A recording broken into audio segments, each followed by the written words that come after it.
ભગવાને આપેલી વસ્તુના માધ્યમ થકી આપણે આપણા સમર્પણને સિદ્ધ કરીએ છીએ, બાકી આપણે કઈ જ લઈને આવતા નથી.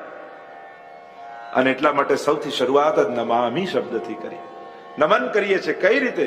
નમામી યમનામહમ સકલ સિદ્ધિ હેતુમ મુદા. સકલ સિદ્ધિના હેતુ રૂપ એવા શ્રી યમુનાજીને હર્ષપૂર્વક નમન કરીએ છીએ. નમામી યમુના, નામ જ યમુના છે. યમ ઉના, ઉના એટલે નાના બેન. જે યમુના નાના બેન એ યમુના. જાકો નામ યમુના હૈ વહાં યમ ના હૈ. જ્યાં યમુના છે ત્યાં યમને ના છે, ત્યાં યમનો પ્રવેશ નથી. યમુના નાના બેન છે. એટલા માટે જ જયારે આધ્યાત્મિક સ્વરૂપ બતાવવામાં આવ્યું કે જયારે એ સૂર્યનારાયણ અને એનામાંથી આવતા એ પ્રવાહ કલિંદ મસ્તક પર પડે છે અને જે વહે છે તો યમુના બેન છે. કારણ સૂર્યના પુત્ર. જયારે સંજ્ઞા આદિની જે કથા છે પ્રસિદ્ધ છે, એમાં નથી જતો, પણ એમના યમુના બહેન છે. અને એટલા માટે નમામી યમુનામહમ સકલ સિદ્ધિ હેતુ મુદા. સકલ સિદ્ધિ, સકલ સિદ્ધિઓ કઈ? આપણે ત્યાં લૌકિક સિદ્ધિઓ નથી, અહીંયા અલૌકિક સિદ્ધિઓ છે. યમુનાજીના તટ પર થતી લીલાઓના દર્શન કરાવે, એ રસનો અનુભવ થાય, સાક્ષાત લીલામાં પ્રવેશ થાય, એવી બધી સિદ્ધિઓ આપણા આચાર્યોએ જણાવી છે કે યમુનાજીની કૃપાથી સાક્ષાત ભગવદ લીલાનું સુખ જીવને મળે છે. અને મળતું હતું એમ નહીં, આજે મળે છે. જયારે ભાવપૂર્વક વૈષ્ણવ યમુનાષ્ટકનો પાઠ કરે ત્યારે યમુનાજી પરમ ફળનું દાન કરે. આપણે તો યમુનાજીનું એક જ કામ કરીએ, સ્વભાવ સુધારવા યમુનાષ્ટક કરો. તો સ્વભાવ સુધારવું એ મહત્વનું નથી. જીવ જેવો છે ગમે તેવા સ્વભાવ વાળો કેમ ન હોય, પણ ઠાકોરજી જેના પર કૃપા કરવા ઈચ્છે ને એ જેવો છે એવું અપનાવી લે. એટલે યમુનાજીની વિશેષ કૃપા તો એ છે કે ભગવદ લીલાની પ્રાપ્તિ, ભગવદ લીલાના પ્રગટ નેત્રોથી દર્શન, એ રસનો અનુભવ, આ બધી સિદ્ધિઓ ગુસાઈજી ગણાવે છે. સાક્ષાત તમને આ જ આંખોથી ભગવદ લીલાના દર્શન થાય, આ જ નેત્રોથી. પુષ્ટિ માર્ગ આંખો બંધ કરીને કરવાની ભક્તિ નથી, પુષ્ટિ માર્ગ તો આંખો ખોલીને કરવાની ભક્તિ છે. આ પ્રગટ નૈનન લીલા દિખાવે, નેત્રોથી પ્રગટ લીલાના દર્શન થાય, આ જ આંખે દેખાય. પુષ્ટિ માર્ગ એટલે આ જ ઇન્દ્રિયો દ્વારા ભગવાનનો અનુભવ કરવાનો પ્રકાર. આજ જે ઇન્દ્રિયો ઠાકોરજીએ તમને આપી છે, જ્યારે યમુનાજીની કૃપાથી તનુ નવત્વ યા અલૌકિક સામર્થ્યનું તમને પ્રાપ્ત થાય, સેવા કરતા કરતા, જેમ પ્રભુ તો પારસમણી છે, નિત્ય જે સેવા કરે છે, નિત્ય જે ઠાકોરજીનો સ્પર્શ કરે છે, તો પ્રભુના સ્પર્શ માત્રથી, યમુનાજીના સ્મરણ માત્રથી, મહાપ્રભુજીના સાનિધ્ય માત્રથી તમને અલૌકિક દેહની પ્રાપ્તિ થઈ જાય છે. આ જ દેહ ભગવત કૃપાથી અલૌકિક થઈ જાય અને આ જ આંખે ભગવદ લીલાના દર્શન થાય, આ જ કાને ઠાકોરજીની વેણું સંભળાય, આ જ હાથે એનો સ્પર્શ થાય. એટલે પુષ્ટિ માર્ગ એટલે આ ભૂતલનો માર્ગ અને આ જ ઇન્દ્રિયો દ્વારા ઠાકોરજીને અનુભવવાનો માર્ગ. એટલે કોઈ એમ કે આપણે ધ્યાન કરીને, કોઈ કે આ કરીને, કોઈ કે પેલું કરીને, એ બધી જ્યોતિઓ જેને જોવી હોય જોવે. આપણે તો આ જ આંખોથી મારા લાલનને જોવા છે, મારે તો એને સાંભળવા છે, મારે તો એને ખોળામાં લેવા છે. આ કૃપા પુષ્ટિ માર્ગની કૃપા છે. તો નમામિ યમુનામહમ સકલ સિદ્ધિ હેતુ મુદા. સકલ સિદ્ધિના હેતુ રૂપ શ્રી યમુનાજીને હું હર્ષપૂર્વક નમન કરું છું. રડતા રડતા ઠાકોરજી આગળ ના જવાય, આપણે ત્યાં તો પ્રસન્નતાથી પ્રભુ સન્મુખ જવું. મુદા ઠાકોરજી પાસે જ્યારે પણ જઈએ પ્રસન્ન ચિત્તે જવું અને હૃદયમાં ઉત્તમ ભાવોને ધારણ કરીને જવું. ક્યારે પણ હીન ભાવ મનમાં રાખી પ્રભુ આગળ નહીં જવું. ઠાકોરજી આમ કરશે કે નહીં, આવું થયું નથી, મારું આમ કામ થશે કે નહીં, પેલું આમ નહીં, કોઈ પણ લૌકિક વિચાર બને તો પ્રભુ સન્મુખ જાઓ ત્યારે મનમાં ન હોવો જોઈએ. ઠાકોરજી પાસે એટલું જ માંગજો કે સંસારમાં તો 24 કલાક લૌકિક જ વિચારું છું, કમથી કમ પ્રભુ એવી તો કૃપા કરો કે અડધો કલાક આપની સામે હોવ ત્યારે મનમાં કોઈ લૌકિક વિચાર ના આવે. પ્રભુ એવી કૃપા કરો. આપની પાસે હોવ ત્યારે આપનો થઈને આપની પાસે રહો. વૃત્રાસુર પ્રભુ મમોત્તમ શ્લોક જનેસુ સખ્યમ સંસાર ચક્રે પ્રમતસ્વ કર્મભી તન્માયાત્માત્મજદાર ગેહે સ્વાસક્ત ચિત્તસ્ય નનાથ ભૂયાત. અને ત્યાં ગુસાઈજી આદિ ટીકામાં કહે છે કે વૃત્રાસુર કહે છે કે જ્યારે આપણે મળવા હું તૈયાર હોઉં ત્યારે મળજો. જ્યારે મારું ચિત્ત સંસાર આસક્ત હોય ત્યારે પ્રભુ ના આવતા, નહીં તો આપનો આનંદ નહીં માણી શકું, આપને નહીં સુખ આપી શકીશ ને આપનો આનંદ માણી શકીશ. જ્યારે હું પૂરી રીતે આપને મળવા તૈયાર હોઉં ત્યારે મારી નિકટ આવજો. મુદા પ્રસન્નતાપૂર્વક પ્રભુ સન્મુખ જાઓ. સકલ સિદ્ધિના હેતુરૂપ આજ નેત્રોથી પ્રગટ લીલાના દર્શન કરાવનારી એવી દિવ્ય સિદ્ધિઓને આપનારી યમુનાજીને નમન કરીએ છીએ, કારણ કે જીવ એનાથી વધારે કંઈ જ કરવા સમર્થ નથી. તકલીફ માણસની એ છે કે કોઈ 50 રૂપિયા આપે અને 50 વાર થેન્ક યુ કહી દઈએ, પણ જેને આખી જિંદગી આપી છે એને દિવસમાં એક વાર પણ થેન્ક યુ નથી કહ્યું. મદદ કરનારને, હેલ્પ કરનારને કેટલી વાર થેન્ક યુ કહીએ, પણ એને મદદ કરવા પ્રેર્યો એ ઠાકોરજીને ક્યારે યાદ ન કરે. દરેકના મૂળમાં ઈશ્વર છે. આ તમે જે સુખ ભોગવો છો બધાના મૂળમાં. ગમે તેટલી મોંઘી ગાડી લાવો પણ હાથ પગ ભગવાને આપ્યા તો એની કિંમત છે. ગમે તેટલું સારું ટીવી લાવો પણ ભગવાને આંખો આપી તો એની કિંમત છે. ભગવાને જીવન આપ્યું તો આ બધું છે. અને એટલા માટે દરેક ઉપકારના મૂળમાં પરમાત્મા છે, ક્યારે ભૂલવું નહીં. અને એટલા માટે નમામિ. બીજું કઈ ન કરી શકો તો રોજ વંદન કરો ઠાકોર. વંદો શ્રી વિઠ્ઠલ વર સુંદર નવ ઘન શ્યામ તમાલ. ભગવતીઓ વંદન કરે છે. વંદન પણ ભક્તિ છે. ન મન એને આપી દેવું એટલે નમન થઈ જાય. રોજ ઠાકોરજીને દંડવત કરો. જેના ઘરે ઠાકોરજી બિરાજતા હોય કમથી કમ આટલો તો સંકલ્પ બધા જ કરે. ભાઈઓ કહેતા અમારે ત્યાં તો થાય, કોણ કરે કે ઘરવાળા. અને એટલા માટે ઠાકોરજી સખાઓની રાહ જોઈને બેઠા હોય છે કે આ ગોપીઓ તો ઘેરી રાખે છે પણ સખાઓ આવે તો હું કઈ સુંદર લીલાઓ કરું. અને એટલા માટે અમારા સખાઓ પણ દૂર નહીં રહેવું. મને કાલે આનંદ થયો, સુરેખાબેને સરસ ભાઈઓને પણ કીર્તન ગાતા કરી દીધા છે અને એવા સુંદર આશ્રયનું પદ ને બધાએ ગાયું. તો આનંદનો વિષય છે. ઠાકોરજીને સખાઓની ઈચ્છા હોય છે.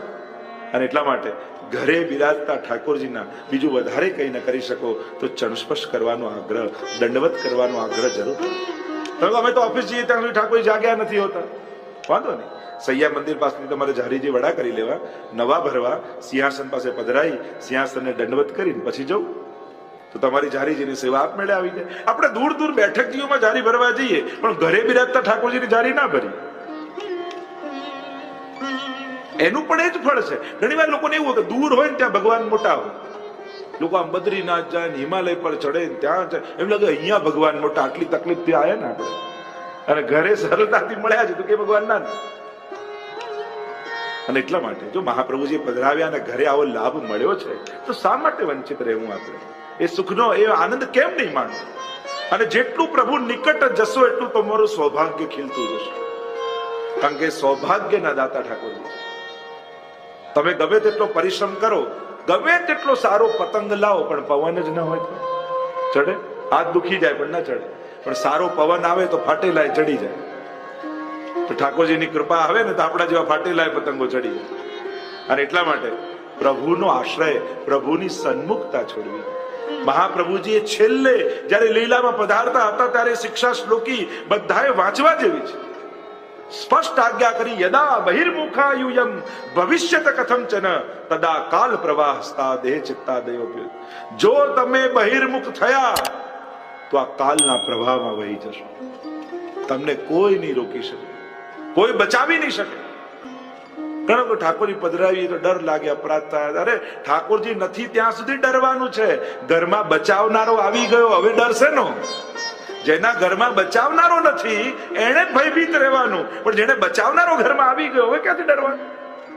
પ્રભુ સાથે નથી ત્યાં સુધી જ ભય છે. પછી તો દેવ વ્રતાદ્યાતિરથૈસ્તિમિંગલૈ દુરત્યયમ કૌરવ સૈન્ય સાગરમ કૃત્વા તરન વત્સ પદમ સ્મયત પ્લવા. 10મા સ્કંદ में परीक्षित महाराज कहते हैं कि વાછડાનું પગલું ડખાડો પડે અને માણસ ઓળંગી જાય, એ રીતે અમારા પૂર્વજો આ ન તરી શકાય એવા કૌરવ સૈન્ય સાગરને તરી ગયા. ઠાકોરજી બિરાજતા હશે ને બધું સરળ અને સુગમ થઈ જશે. પણ પ્રભુ નહીં હોય તો તમને બચાવશે કોણ? તમારા જીવનમાં તમને બચાવનારું કોણ? બતાવો. કોણ એવો સમર્થ જે તમને બચાવી શકે વિપત્તિમાંથી, સંકટમાં? મદદ કરી શકશે, બચાવી કોઈ નહીં શકે. અને કોઈની મદદ ગેરંટી નથી આપતી કે આ સુખી જ થશે, આ બચી જ જશે અને કઈ નહીં થાય. એ કોઈની મદદ એટલે સાથ આપી શકે કોઈ? બચાવનારો કેવલ ને કેવલ ઠાકોરજી છે. અને જેના ઘરમાં બચાવનારો જ નહીં હોય એ નૌકાનું શું થશે? એક કાણું પડે નાવમાં તોય ડૂબી જાય. આપણી અંદર તો 10-10 છિદ્રો લઈને ફરીએ છીએ, તો ડૂબવાની કેટલી સંભાવનાઓ છે. અને એટલા માટે વૈષ્ણવે સાવધાન રહે. પ્રભુ આપણો આનંદ છે, આપણો આધાર છે. નમામિ યમનામહં સકલ સિદ્ધિ હેતુમ મુદા મુરારી પદ પંકજ સ્ફુરદ મંદરેણુત્કટા. મુરારી એટલે ઠાકોરજી, મૂરના અરી, પદ એટલે ચરણ, પંકજ એટલે કમલ, સ્ફુરદ અમંદ રેણુ ઉત્કટામ, જ્યાં જલ કરતા પણ રજ અધિક છે એવા શ્રી યમુનાજી.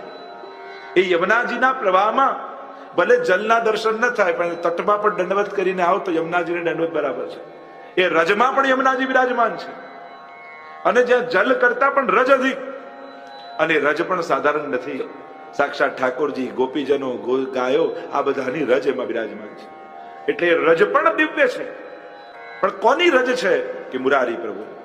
કે જયારે ભૌમાસુરે 16,000 કન્યાઓને કેદ કરી રાખી અને છોડાવવા માટે ભગવાનને વિનંતી કરી, ભગવાન ગરુડ પર સવાર થઈને પધાર્યા, ત્યારે ભૌમાસુરનો કિલ્લો જલમાં હતો અને મૂર નામનો દૈત્યની રક્ષા કરતો.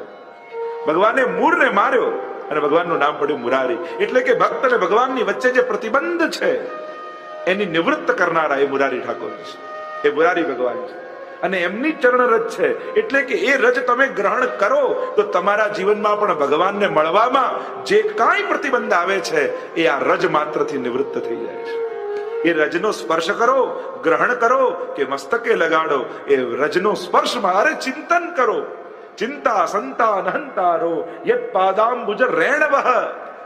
એ રજનું ખાલી સ્મરણ કરી લે જીવ તો પણ એનું કલ્યાણ છે. મુરારી પદ પંકજ સ્ફુરદ અમંદ રેણુ ઉત્કટામ, જલ કરતા પણ જ્યાં રજ અધિક છે એવા શ્રી યમુનાજી કેવા છે? તટસ્થ નવ કાનન. માન ભાવ વાળા અને દૈન્ય ભાવ વાળા બંને ગોપીજનો દ્વારા યમુનાજી સેવિત છે. બે પ્રકારના ગોપીજનો છે. એક છે દૈન્ય ભાવ વાળા સ્વકીયાજનો, એક છે માન ભાવ વાળા પરકીયાજનો. પણ યમુનાજી એવા છે ને, જયારે બંનેને મનોરથ પૂરો કરવો હોય અને ઠાકોરજી એમના મનોરથ પૂરો ન કરતા હોય ત્યારે યમુનાજીનો આશ્રય કરે. યમુનાજી સ્વકીયા ગોપીજનો, દૈન્ય ભાવ વાળાનો પણ સ્વીકાર કરાવે અને માન ભાવ વાળા જે ગોપીજનો હોય અને માન ધરીને બેઠા હોય ત્યારે યમુનાજી ઠાકોરજી પાસે જઈ અને સુંદર રસ વાર્તાઓ કરે અને ગોપીજનો પાસે જઈ અને પ્રભુની દિવ્ય લીલા અને સ્વભાવના સુંદર વર્ણનો કરે અને બંનેમાં પ્રેમ જગાવી અને બંનેનો મેળાપ કરાવે. એવા શ્રી યમુનાજી સુર અને અસુર દ્વારા પૂજે. ભગવાનને પણ સુર પૂજે છે પણ અસુરો નથી પૂજતા. પણ અહીંયા તો દૈન્ય ભાવ અને માન ભાવ વાળા ગોપીજનોની વાત. સ્મરપિતુ શ્રીયમ બિભ્રતિમ. કેવા છે યમુનાજી? કેવી શોભા વાળા છે? સ્મર એટલે કામદેવ અને એના પિતા એટલે શ્રી કૃષ્ણ. કૃષ્ણ ચરિત્રમાં આવે છે કે ભગવાનના પુત્ર થયા પ્રદ્યુમ્નજી, અને પ્રદ્યુમ્નજી એ સાક્ષાત કામદેવનો અવતાર હતા. કે મહાદેવજી આ ત્રીજું લોચન ખોલ્યું અને કામદેવ મોહિત કરવા આવેલો એને ભસ્મ કરી દીધો. અને એટલા માટે કામદેવનું એક નામ છે અનંગ. એને કોઈ શરીર નથી. અને એટલા માટે જયારે પત્ની એની રડતી રડતી આવીને કહેવા લાગી કે મારા પતિ મને ક્યારે મળે, તો કહ્યું જબ જદુ બંશ કૃષ્ણ અવતારા કૃષ્ણ તનય હોઈ પતિ તોરા. જયારે કૃષ્ણ અવતાર થશે ત્યારે તારા પતિ એમના પુત્ર રૂપે આવશે. તો આ પ્રદ્યુમ્નજી છે અલૌકિક કામદેવનો અવતાર છે. અને કામો હરિર્દ દૃક્ષય, ભગવત દર્શનની ઈચ્છા એ જ કામ છે. ભક્તોનો કામ, ભક્તોના ધર્મ અર્થ કામ અને મોક્ષ કંઈક જુદા છે. અને એટલા માટે આ પ્રદ્યુમ્નજી સાક્ષાત અલૌકિક કામદેવનો અવતાર. એટલા માટે જ એમના જન્મ દિવસે વસંત પંચમી કળશનું પૂજન થાય. વસંત ઋતુ એ સમય શરૂ નથી થયો પણ છતાં વસંત પંચમી પૂજન થાય. અલૌકિક કામદેવના અવતાર પ્રદ્યુમ્નજીનો એ પ્રાગટ્ય દિવસ છે. અને એટલા માટે કહું કે યમુનાજી કેવા છે કે સ્મર એટલે કામદેવ, પિતુ એટલે પિતા શ્રી કૃષ્ણ, શ્રીયમ બિભ્રતિમ એની શોભાને ધારણ કરવા વાળા એવા શ્રી યમુનાજી છે. સાક્ષાત પ્રભુ રૂપ છે, સાક્ષાત આબેહૂબ શ્રી કૃષ્ણ રૂપ શ્રી યમુનાજી છે. કૃષ્ણામ કૃષ્ણ સમામ કૃષ્ણ રૂપામ કૃષ્ણ રસાત્મિકા કૃષ્ણ સંબંધ કારિણી. આપણે ત્યાં યમુનાજીના જયારે પદોની સ્તોત્રોની વાત આવી, સાક્ષાત કૃષ્ણ રૂપ, આબેહૂબ કૃષ્ણ રૂપ છે. એટલે કહેવાય કે એકવાર લીલામાં સખી મળી અને કહેવા લાગી કે આજે તો મને યમુનાજી મળ્યા. તને કઈ ખબર પડી યમુનાજી? કે એટલી બધી, પહેલા તો એમ લાગ્યું શ્રી કૃષ્ણ છે પણ એટલી બધી કૃપા કરવા લાગ્યા કે ત્યારે સમજાયું કે કૃષ્ણ આટલી કૃપા ન કરે, આ તો યમુનાજી જ લાગે છે. સાક્ષાત પ્રભુ રૂપ. અને એટલા માટે શ્રીયમ બિભ્રતિમ એવી શોભાને ધારણ કરવાવાળા યમુનાજી કલિંદગિરી મસ્તકે, સૂર્યથી કલિંદ પર્વત પર પધારે છે. અને કલિંદ પર્વત પરથી યમુનાજી આદુ ભૌતિક સ્વરૂપ છે, જલપ્રવાહ સ્વરૂપે એ કઈ રીતે ક્યાંથી પધારે છે? આપણે ત્યાં તો સાક્ષાત નારાયણના હૃદય પ્રદેશમાંથી પધારે, નારાયણના હૃદય રૂપી સૂર્યમાંથી પ્રગટ છે. ત્યાંથી પધારી કલિંદના ગિરી મસ્તકે. અને તે યમુનાજીનું એક નામ કાલિંદી પણ છે, કારણ કે કલિયુગના દોષોનું ખંડન કરવા વાળા યમુનાજી છે. કલીનો દોષ એટલે બહિર્મુખતા, કલીનો દોષ એટલે આસુરાવેશ, કલીનો દોષ એટલે સંશય. જોજો, ખરાબ કામ કરતા હશો ત્યારે જરાય શંકા તમને નહીં હોય, કંઈક સારું કરશો તો 100 શંકાઓ મનમાં આવી જશે. સારું કામ માણસ શંકાઓથી કરે છે, ખરાબ કામ કોન્ફિડન્સથી કરે છે. આ કલયુગનું લક્ષણ. એટલે આપણે નક્કી હોય કે પાઠ તો સવારે 9 થી 10 જ કરવા, અને ક્રોધ 24 કલાક કરવાનો, લોભ 24 કલાક કરવાનો, પણ પાઠ અને સેવા બધું 1 કલાક 2 કલાક બાંધી રાખી. સત્કાર્યો માટે માણસ સમયમાં બાંધી રાખે છે, અને દુષ્કૃત્યો માટે પ્રત્યેક ક્ષણ એનું સ્વાગત કરવા તૈયાર હોય છે. પુણ્ય કરવામાં કંટાળો આવે છે માણસને, પાપ કરવામાં મજા આવે છે. આ કલીના દોષો છે, આ બધા આ કલિયુગનો પ્રભાવ છે. અને જ્યાં કલી આવે છે ત્યાં ક્લેશ આવે છે. તો એવા કલિંદ ગિરી મસ્તકે પતદ મંદ પૂરોજ્વલા, ત્યાંથી પડતા ઉજ્જવલા છે શ્યામ, પણ એક શિલા પરથી બીજી શિલા પર પડે તો ફીણ જેવું પ્રગટ થાય, તો સફેદી લાગે, તો ઉજ્જવલ યમુનાજી લાગે છે.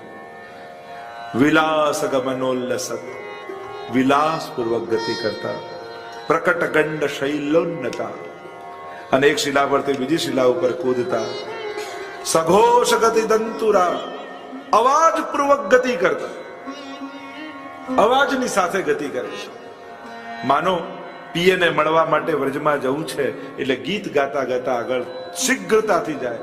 સમધિ રૂઢ દોલોત્તમા, માનો કોઈ ઉત્તમ, બે અર્થ કર્યા દોલોત્તમાના, કોઈ ઉત્તમ ઝૂલામાં ના બિરાજ્યા હોય, પેલું એક શિલા પરથી બીજી શિલા, બીજી શિલા પરથી ત્રીજી શિલા, આમ કરીને પ્રવાસ જતો હોય તો એમ લાગે કે કોઈ સખી રૂપ યમુનાજી કોઈ ઉત્તમ ઝૂલામાં બિરાજમાન થઈ અને ઝૂલી રહ્યા હોય, એવા દર્શન મહાપ્રભુજી. યા બીજો ભાવ એક એ બતાવ્યો, માનો નવ દુલ્હની આઈ ગવન. 41 પદમાં કહીએ ને કે યમુનાજી કેવા લાગે છે, માનો નવ દુલ્હનીનું આણું થઈ રહ્યું છે, ગોનું થઈ રહ્યું છે, અને પતિના ઘરે જઈ રહી છે. તો યમુનાજી દોલોત્તમાનો એક અર્થ કર્યો, માનો કોઈ ડોલીમાં બિરાજ્યા, કોઈ કન્યા ડોલીમાં બિરાજી અને જતી હોય પતિને ત્યાં, અને ત્યારે એના મનમાં જે ઉમળકા હોય એવો ઉમળકો યમુનાજીના મનમાં દેખાઈ રહ્યો છે, એમના પ્રવાહમાં દેખાઈ રહ્યો છે. કારણ કે શીઘ્રતાથી આવે, પણ વ્રજમાં આવે એટલે શાંત થઈ જાય. પ્રભુને મળવાની તત્પરતા છે એ પ્રવાહમાં દેખાય કે જલ્દી વ્રજ પહોંચી જાઓ. અને વ્રજમાં ગયા પછી પતિનો મેળાપ થયો એટલે યમુનાજી શાંત થઈ ગઈ. એ તો જાણે નવ વધુ છે, માનો નવ દુલ્હની આઈ, તું તો ઠાકોરની ઠકરાણી, શ્રી યમને મહારાજ. શ્રી યમુનાજીના લાડીલા એવા રસિક સત્સંગી વૈષ્ણવોને જો આ વચનામૃત ગમ્યા હોય તો વધુમાં વધુ વૈષ્ણવોને શેર કરજો, વિડીયોને લાઈક કરજો, કમેન્ટ બોક્સમાં જય શ્રી કૃષ્ણ જરૂર લખજો, અને અમારી ચેનલ શ્રી વલ્લભ સત્સંગને સબસ્ક્રાઇબ કરવાનું ભૂલશો નહીં. જય શ્રી કૃષ્ણ.